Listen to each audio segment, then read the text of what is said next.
Medical coverage tonight. Over 15,000 patients have been approved for medical marijuana cards in the state of Missouri. But where will they get their product? Color 10's Jesse Inman explains while some of the facilities that will grow marijuana may have to break the law to get their hands on it to begin with.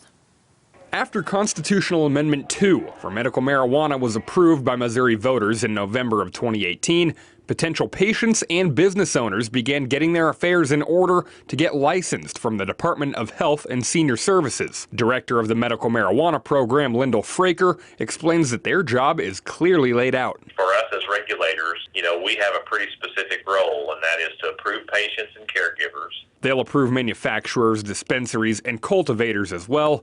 And it really all starts with those cultivators. They're the ones who have to grow the product that you smoke. But the big question is, where will they get their seeds to start that process? Fraker says there is no clear legal pathway. Well, this is an issue that every state has dealt with. It's the question of how to get seeds or plants to start a cultivation project. And our Constitution did not tell us, or law enforcement, or the applicants how to handle this.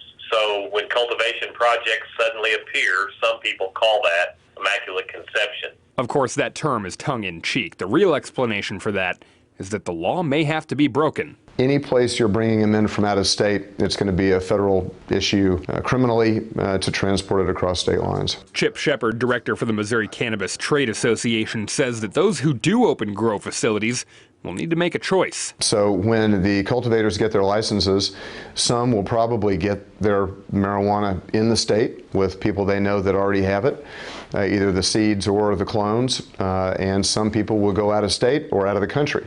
So all 33 states that have legalized medical marijuana have had to deal with the same obstacle, yet marijuana still ends up on the shelves. Shepard thinks the risk involved with that is unnecessary. It's ridiculous to have a window where you're at risk of being a felon because you're trying to deliver medicine that the state, by a 65.5% margin, has said is medicine the patients ought to have. In Springfield, Jesse Inman, Ozarks First. 2,200 applications have been turned in for business licenses, and only 60 cultivation facilities will be granted in the state. Fraker says after December the 31st, 2020, all seeds and starter plants must be purchased from a licensed facility. He says, quote, "You might call that a grace period until that time."